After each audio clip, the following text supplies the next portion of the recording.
Hello everyone, and welcome to the recap Q&A number... I don't really remember at this rate. So today I'm going to be addressing and answering some questions and comments that have been posted throughout the 2007 recap reviews, or Season 7 to put it simply. Now I would like to preface this by saying that if I use some sort of funny voice or some nasally voice or what have you, please try not to be offended. I'm not attempting to be offensive. However, I am trying to differentiate my voice from any given question. I'll try not to do it that often. However, if you happen to be on this list of questions and you did post something particularly dumb, well, that's your own fault for posting something stupid in the public, because I'm going to respond to it. So, I would definitely start worrying. Now, I'm just kidding. A lot of these are absolutely fantastic. There are a couple questionable ones, but we will get to those in a little bit. So, let's go ahead and answer some questions and comments. Starting off with the Maritorn video, Gavin Blackwell asks, LJ, please tell me if you know this. Do you know how many fans Bionicle have? Well, you see, Mr. Blackwell, no, I do not. However, I'm going to assume it is a lot. Next question, and I got this quite a lot, was how did I get the old website? Now, in the Maritorn skit, they're basically looking online, using Marinui Wi-Fi and looking at the new website for Bionicle from 2006 to 2007. And, well, I'm going to tell you guys a secret. I didn't get the old website. I went on the Bionicle Sector 01, best Bionicle wiki on the net, and I found screenshots of the old website and used those. Kind of a trick of the eye, to be quite frank. But it worked. You guys all saw it. You thought it was a website, so victory is mine. Next question. Clone01354 Productions asks, I love all of your reviews, but I just feel bad that you always try to have an objective point of view. Come on, I really want to hear your full opinions. Thank you very much. Just right out the gate, thank you so much for watching, commenting, all that you do. I appreciate the sentiment. I really, really do. And to a degree, I kind of make my opinions known in other places, specifically the message boards. However, I like how I have it set up right now, because this way it's rather unique. You see, these are a recap review. I'm going back and I'm looking at the set that was released in the past. However, to that same degree, I'm also kind of looking back at the community opinion, back when it was released. Because a review, it is supposed to be, generally speaking, reviewers give their own opinions on the set. However, this way, it makes it easier for me, because I then don't have to sit there and respond to every comment defending my views. The other reason I'm happy to do it this way is because, just as a basic rule, I like all the Bionicle sets that were released. First of all, I have them all. My collection is 100% complete. I have every stock Bionicle set that was ever released between 2001 and 2010. And I'm not counting those box combination models either, except for Ernak. But anyhow, so right out the gate, I already like all of them. Some more than others, sure. But generally, I enjoy every single set that was released. They're fantastic to me. So to me, it would be difficult trying to scrutinize them, or critique them, or any of that sort. So it's easier for me to go back and view the community opinions and reactions and critiques and pros and cons and all of that, and remind everyone this is what people thought. And this is, for the most part, an objective look at how people felt about the sets and whether or not that holds true. Obviously, I'll look at the set and subjectively, figure out if that opinion still holds, and that's why, some things will either be there or they won't be there. However, that's generally the gist of it. I try and make it as objective as possible so that the community has some involvement and some say. Because at the end of the day, how the community feels about any given set more than likely going to differ from how I feel about any particular given set.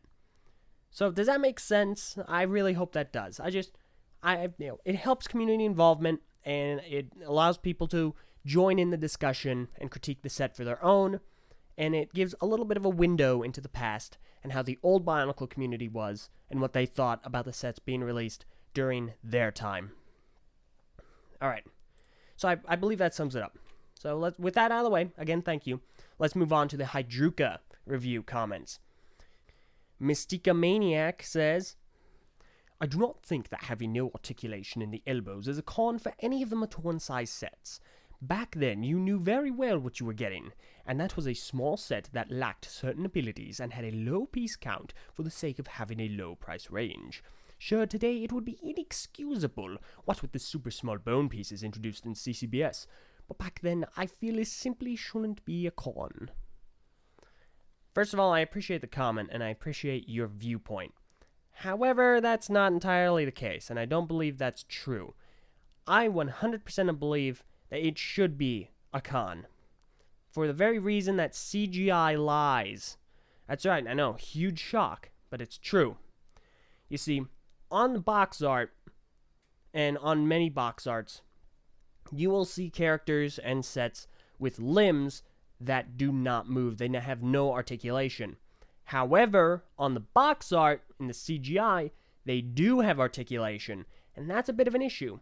The most common example I can think of, and the best example, would be the Toa Mata and the Toa Nuva. They quite often showed their knees and elbows bending when that is not possible with the actual sets.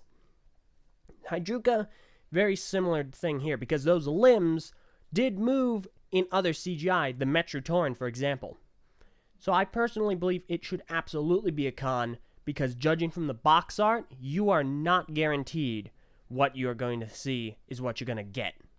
So it's absolutely a con, in my opinion at least. And you know what? In many others' opinions, that's the whole thing. I just got done talking about this. It's not even my opinion, but I agree with it. So no, definitely a con. You can't move the elbow or the knee. That's an issue. Next comment from Flame Kaiser. LJ, why is there a week-long pause in between videos? It seems the simplicity of them, with the simplicity of them, you could release at least 2 a week. I could release a lot more than 2 a week, let me tell you.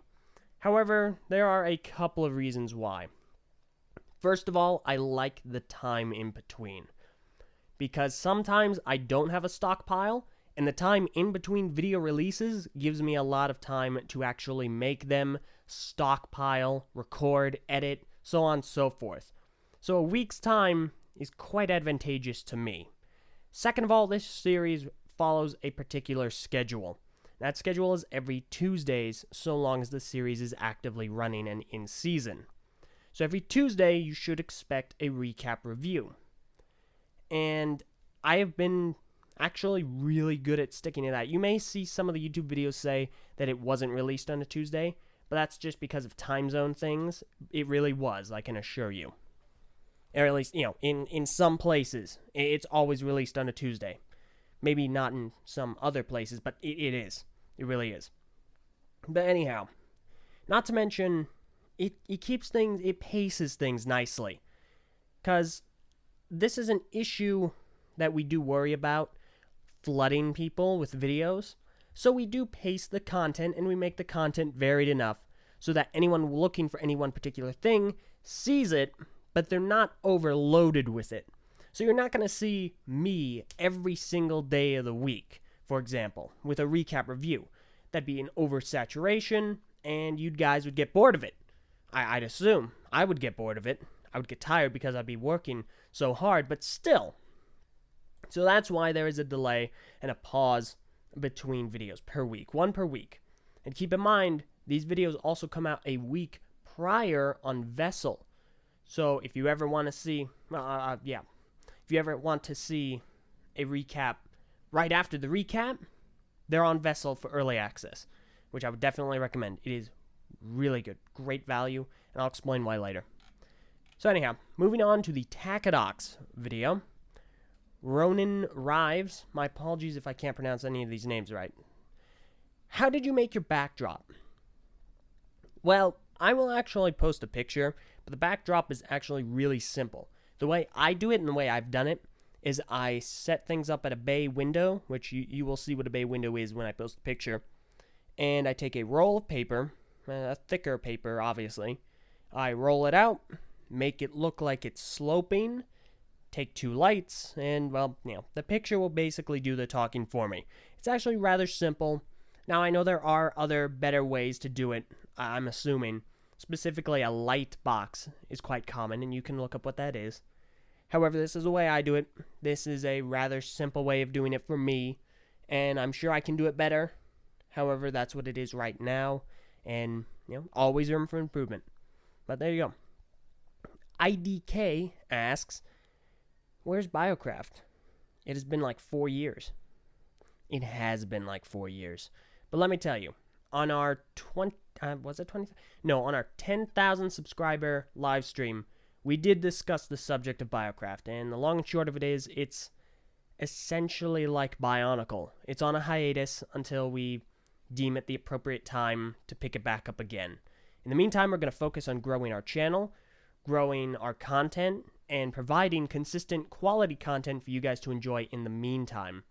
The unfortunate thing with Biocraft is it got bogged down heavily by the game it was supposed to be made in, Minecraft, which is difficult to work with considering the things we wanted to do, if that makes sense. So it's just really hard to work with Minecraft to make machinima. At least for us, it was. Trust me, we really did try. We got a lot done, and even at one point, we finished the film. It just wasn't very good, and we did not want to show you guys a poor quality content, a poor quality product for so much waiting and so much hype and so much anticipation. You guys did not deserve that, and we did not want to do that to you guys. So, in the future, when we've kind of rested, Minecraft has gotten better, hopefully, which it is actually, we may return to it. But for now, it's in a box, so if we ever really want to do it, we can do it better than ever and release a quality show or movie to you guys. So, I hope that answers that question. Next comment, Toa Lime says, black hands ruin color schemes worse than blue pins. See, this is wrong. Absolutely wrong. In no way is that true ever at all. Because there are 2, as I said in my pins and axles video about the red and blue pins and axles, there are 2 neutral colors that LEGO primarily uses, and that's black and gray. So if you ever see black pieces, black pins, black hands, they're there to break up the monotony. Obviously enough, that doesn't happen so much nowadays. They primarily use silver, which is a decent mix. So, no, that is not true at all. That's a ridiculous claim. Moving on to the next video, we have a comment.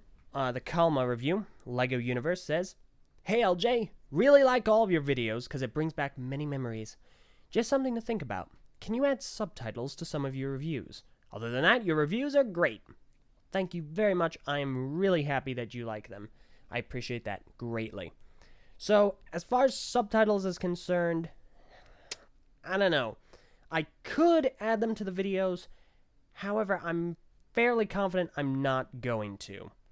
That's a lot of extra production, and it just doesn't seem like there's a large enough demand for that. I feel that I can convey myself clearly enough to the grand majority of folks to be understood, and I don't see the great need for the subtitles. Now, maybe if there's a larger demand, I might consider that, but for the time being, that's a lot more work, and these reviews don't really have a lot of technical aspects to them. Like, there's not a lot of flashy visuals or whatnot. So, I don't know. I will consider it, but that's probably not going to happen right now. I really do appreciate the suggestion, and I will take that into consideration. So, moving on to the Mantex video, we have 2 comments here. Joshua McClure asks, 2 things. Dear LJ, I probably missed it, but what was your most favorite Gen 1 Bionicle set, and also what was your first Bionicle set? Well, my favorite Gen 1 Bionicle set is Liwa Mata. I just really like it. That's the one that I adhered to. Just a really big fan of that set. Objectively, it's flawed in various different ways, but, that's just something I really liked. And my first Bionicle set was actually Galak Kal. So, next comment on the Elek video. And actually, this is, a lot of people ask me this. You have a pet snake? Yes, actually. I do have a pet snake, and her name is Fang. She's a corn snake, and she is the sweetest thing. Just absolutely a blast. She has bitten me several times, but really, no, she's mellow. I swear, it was because I smelled like mice. No, really. So anyhow, moving on to another video, the Nocturne of You. Two comments. The first one is from Decker, Lord of All Dark Hunters, and he says, "Review Solek!" Right out the gate, I would like to remind everyone that we do not allow the Solek comments anymore, okay? Those are banned. So if you're going to post them after hearing this, I'll just remove your comments, and if you continue to do that, you will be prevented from posting on this channel. Simple as that. It is spam. It's annoying. We will discuss the actual Avtorn review at another time. However, that's just the way it is. And also, Solek is not getting a singular review video. He's going to be lumped in with all the other Shadow and Avtorn. So, tough beans. And the next one, a lot of people really liked the skit for this. The Prileka, how do I do this? Prileka Doxapar Caltax, Prileka Doxapar, the whole beginning skit. I gotta say, this really surprised me. I did not feel confident about that skit at all, and I still don't. I definitely don't think it was one of my stronger skits, but I'm really glad you guys liked it, because it really surprised me. But thank you. I really do appreciate it.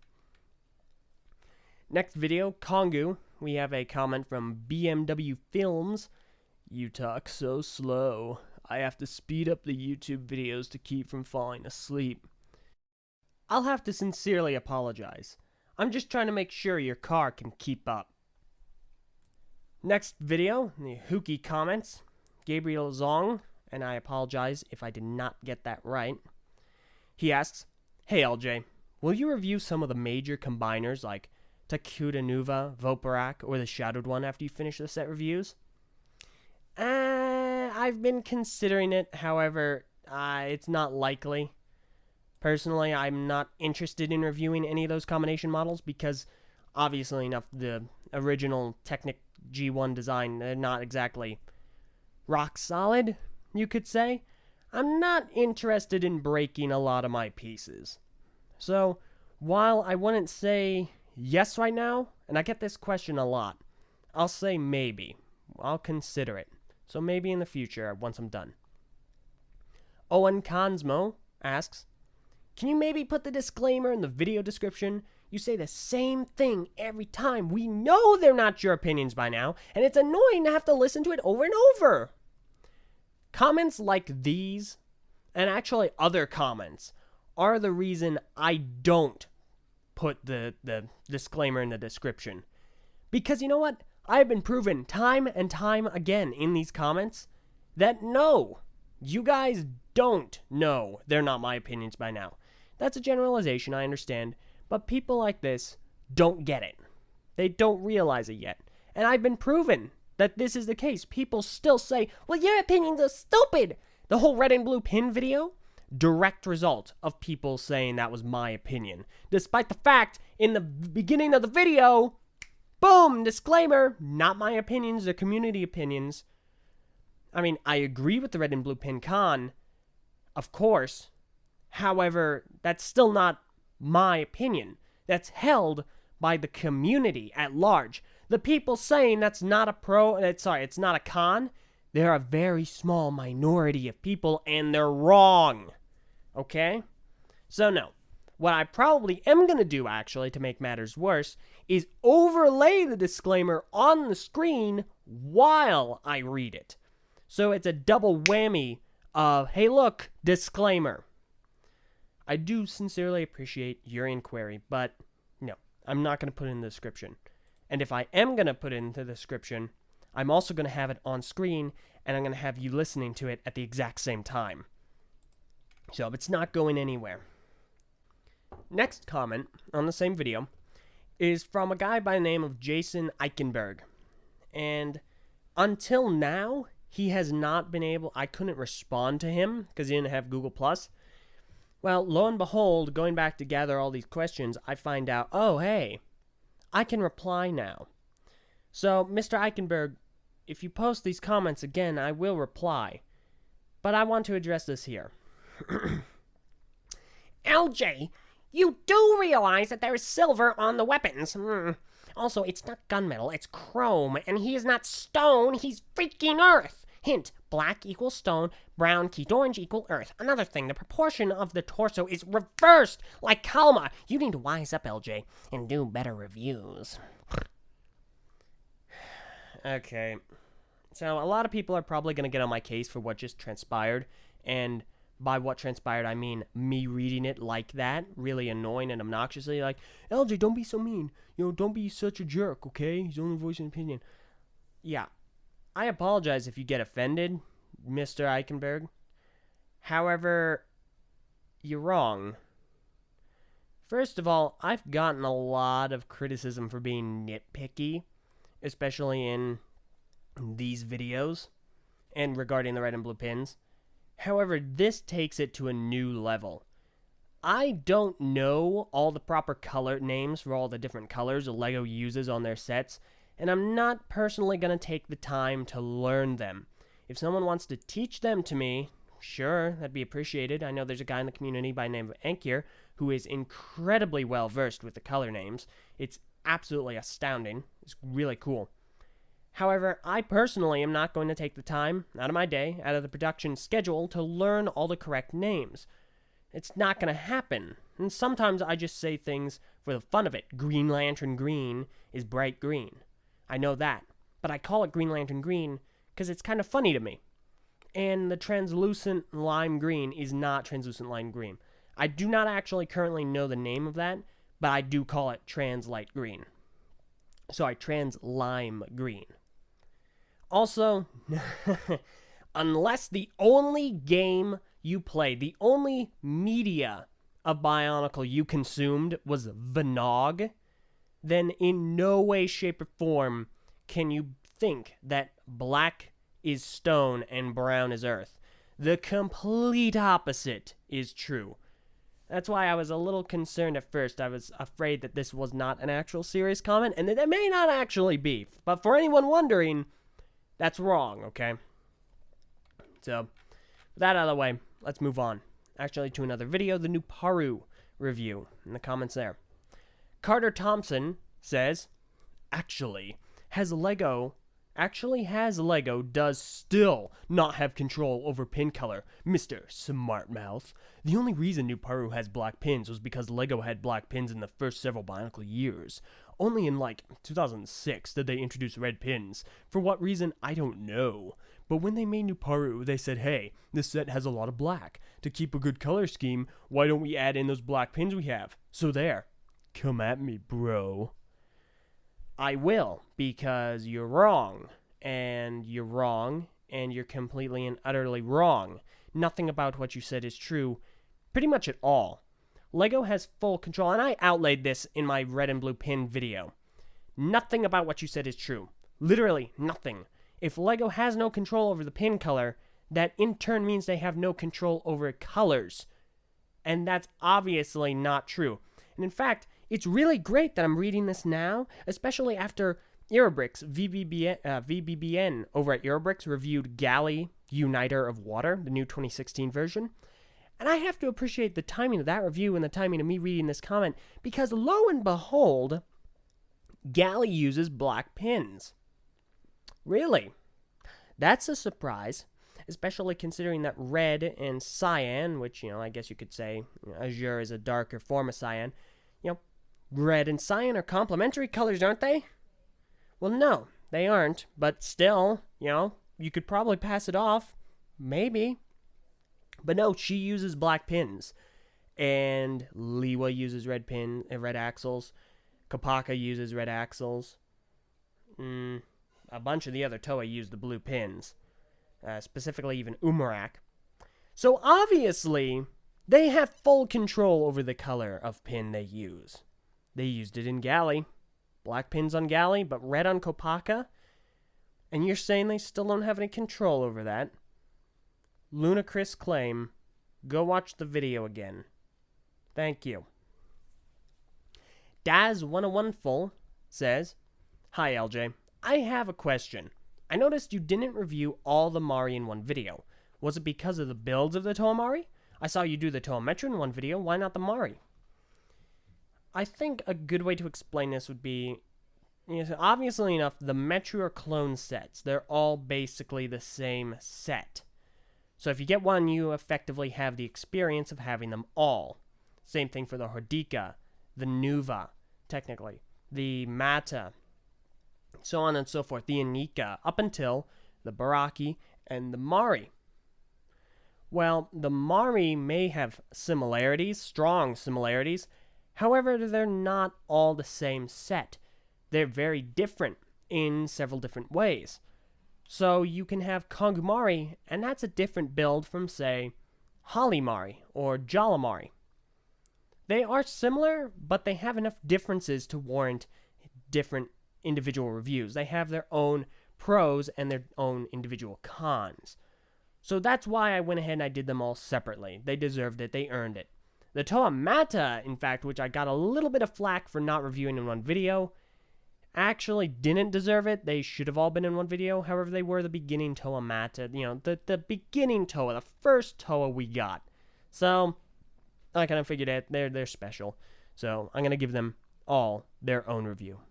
Alright, moving on. We have another comment by Jason Eichenberg. And he says, LJ, you didn't listen to me. Black equals stone and brown equals earth. Con, Nuparu's 2 yellow cylinder pieces used for his air tank. His orange eye stalk and his blue visor piece contrast severely with each other. The Kodak Blaster's red ammo pieces and ammo launcher should have been referenced as a con. Also, the exposed ball joint on the Kodak Blaster, Nuparu's shield hand having an exposed axle hole, should have been referenced in the cons.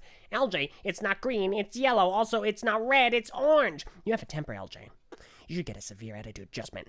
Did your mother raise you to be so selfish and bad-tempered? So, this is actually the comment that made me think the guy was serious. However, there's always the possibility he's not. He's just joking around. And if that is the case, bravo.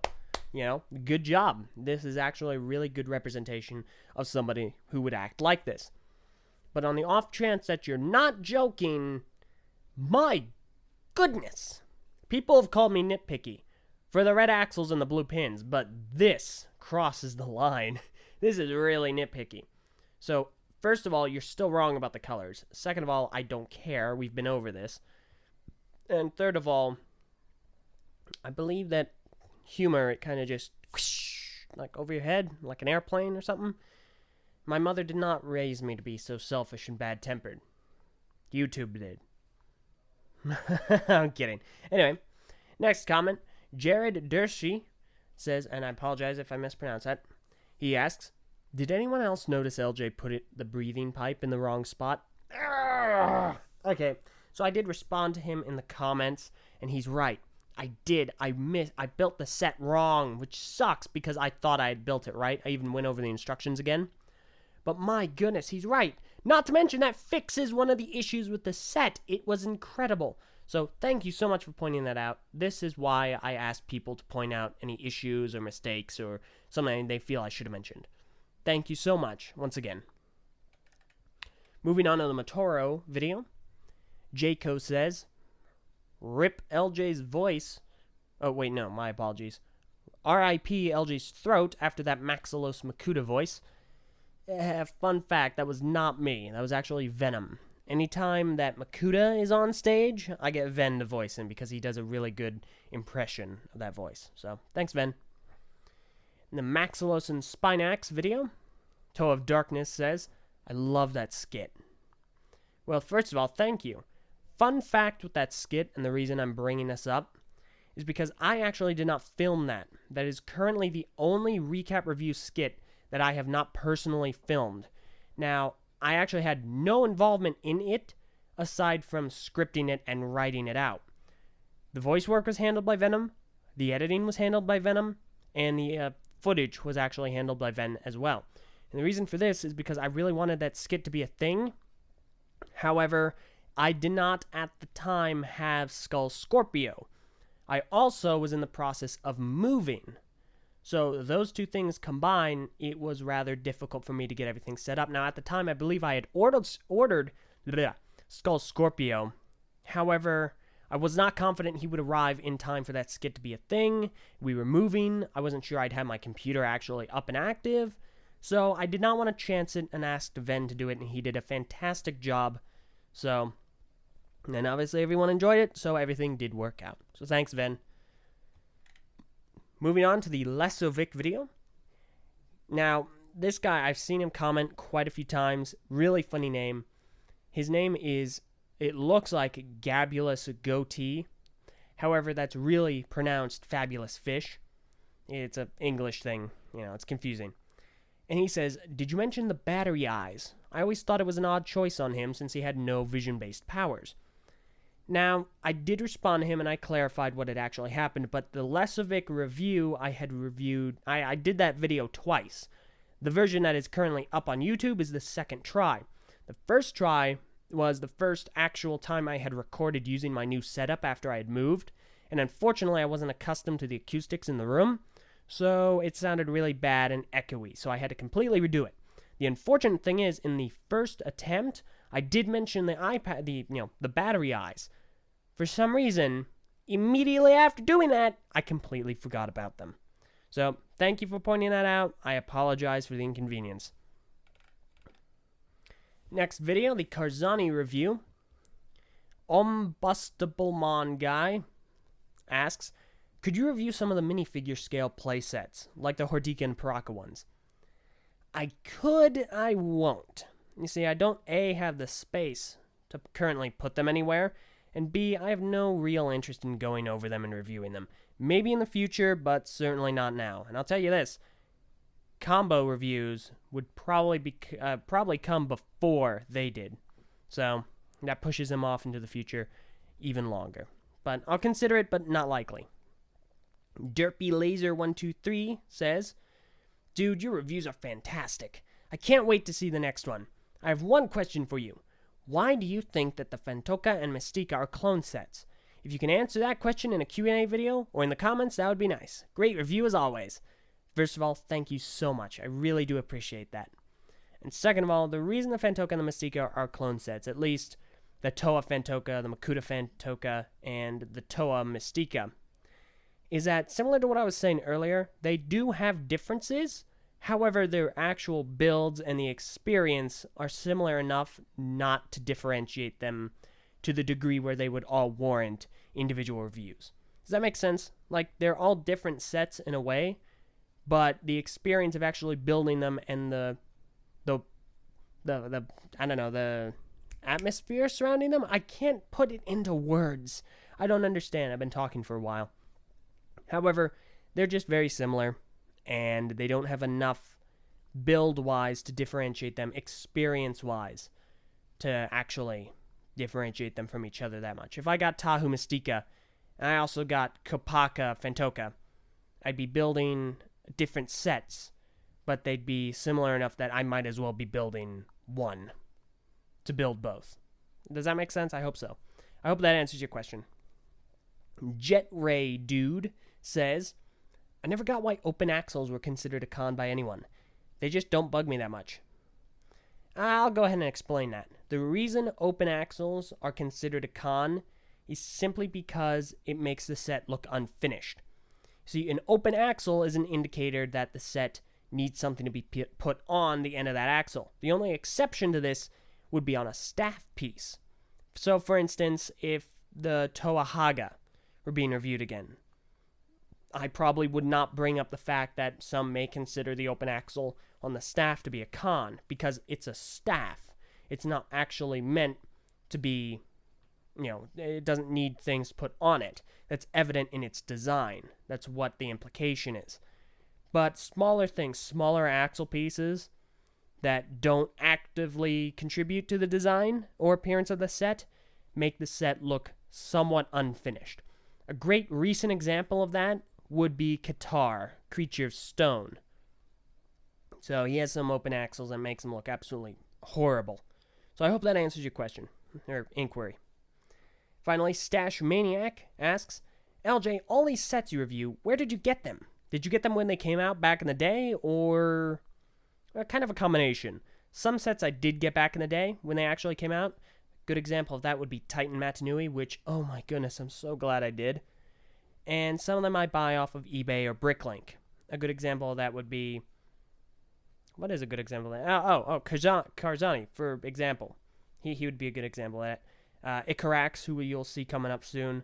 Mazuka, so on and so forth. Things like that. So, kind of a mix. Now then, in the 2007 review video, Troxus Henturio asks, hey LJ, 2 questions. 1, what's your favorite set in G1 or G2? And 2, what is your least favorite set? I'm interested to know. Well, I answered this earlier, and my favorite set in G1 is Liwa Mata.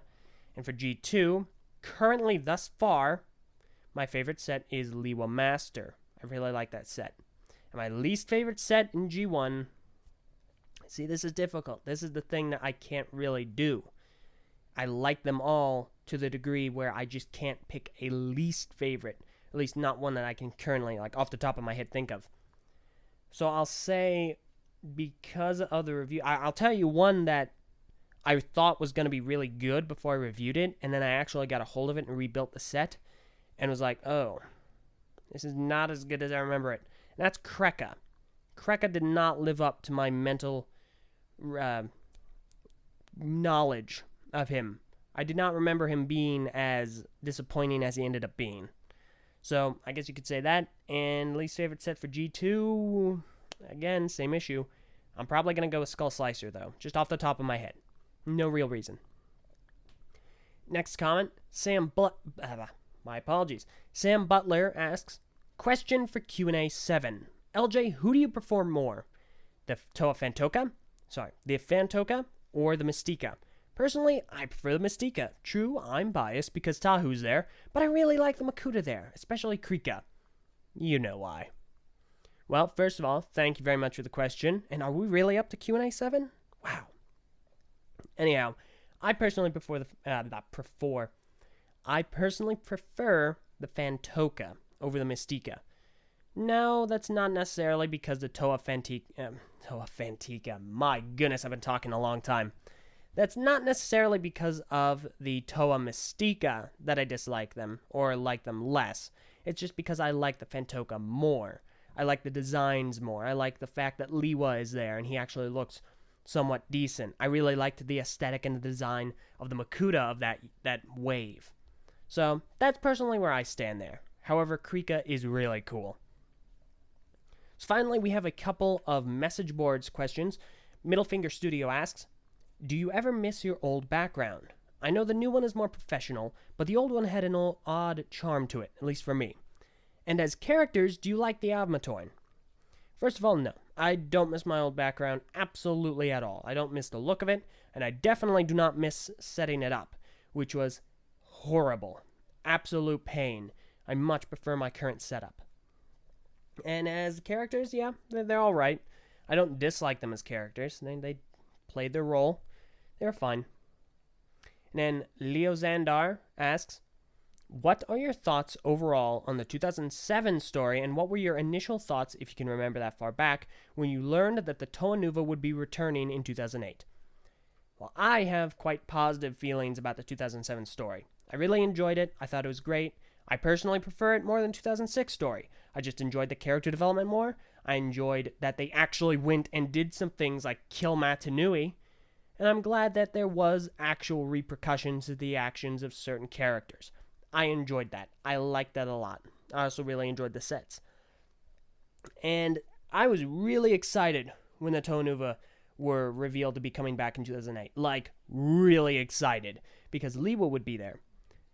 I actually did not believe the initial pictures that we saw because they differed so drastically from their initial designs.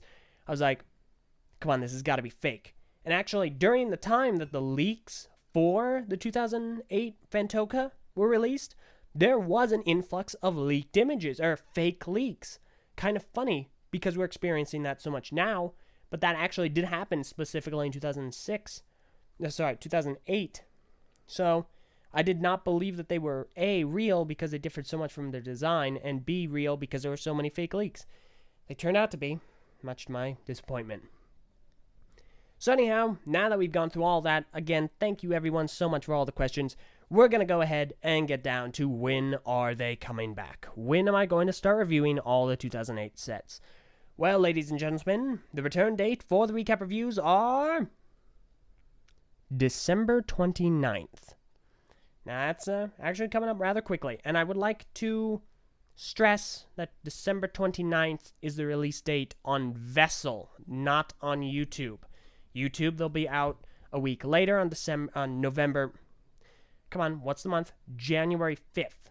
However, they will first release on Vessel on December 29th. So, that essentially sums it up. Thank you all very much for listening to me ramble and rant and answer questions and respond to comments and possibly lose my voice in the process. I don't know. And thank you all very much for commenting and watching and listening and responding and asking questions. I really do appreciate it. I read all the comments that are posted, and I cannot thank you enough.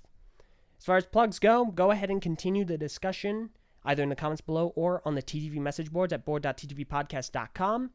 And I would highly encourage you guys to go check us out on Vessel and sign up for early access. It's $3 a month for early access. You'll get all of our videos a week in advance.